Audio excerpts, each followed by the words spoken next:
Okay, so this is a public service announcement about antibiotic resistance. So, as you can see here, this person seems to be having a pretty bad cough. And now this cough is caused by a bacterial infection. But what is a bacterial infection? A bacterial infection is a rapid increase of a harmful strain of bacteria inside of the body. What that essentially means is it just makes you sick. And so what this person is going to do is he is going to go to the medical clinic where he is hoping to get prescribed some sort of drug that will make him feel better.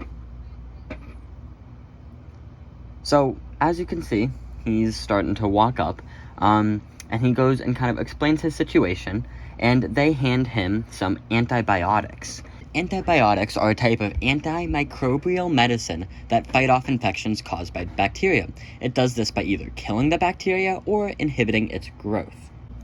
Okay, so now some time has gone by, and his stomach is starting to hurt.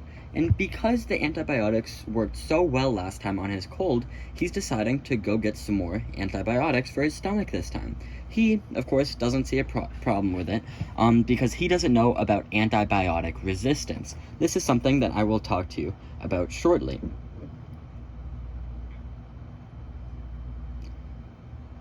But as you can see, he's starting to approach the same medical clinic, and they are going to hand him a much bigger tub of antibiotics. And this is essentially just a very exaggerated representation of antibiotic resistance. This is when bacteria become resistant to drugs such as antibiotics. This happens because bacteria randomly and spontaneously develop traits. Some of these traits are going to be beneficial to their ability to survive and reproduce. The bacteria with these beneficial traits will pass their traits on to their offspring, causing the trait to become more prevalent, allowing their offspring to survive longer while under the influence of antibiotics. So as you can see here, we have a completely new person who seems to have a headache. This different person is going to pick up his phone and ask his mom what he should do about the headache because it's hurting him an awful lot. Now, his mother is going to respond by telling him that he should take antibiotics. She seems to think that antibiotics fix everything.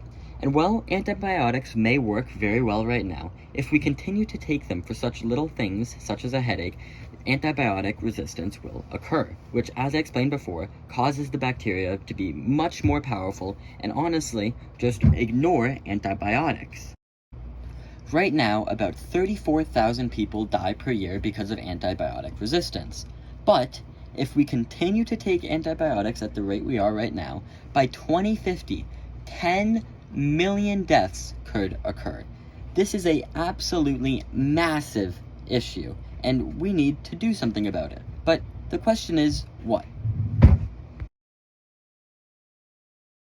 So the first thing you can do as an individual is decide whether or not you actually need antibiotics.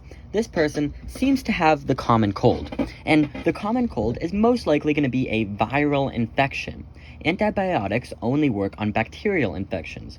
This means that he has no need to take antibiotics. Now, to add on to that, this person seems to have a headache, and similarly, antibiotics likely are not going to work that well on a headache. So instead of going to take antibiotics, contributing to antibiotic resistance, he knows to go take some Advil instead, because it is a much, much lighter drug that has very few downsides, but will still get the job done just fine. So he, with this information about antibiotic resistance, goes and actually gets Advil.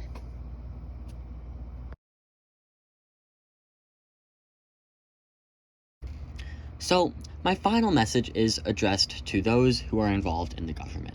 What can the government do to stop antibiotic resistance? The first thing is that they can increase restrictions on when someone is allowed to be prescribed antibiotics. This is not a new idea whatsoever. When it was clear that opioids were being used causing more harm than good, the federal government stepped in and drastically limited the allowed use of opioids. The money that is saved from limiting the use of antibiotics can be put toward developing new, more potent antibiotics, or even a completely new medicine altogether. Thank you for listening.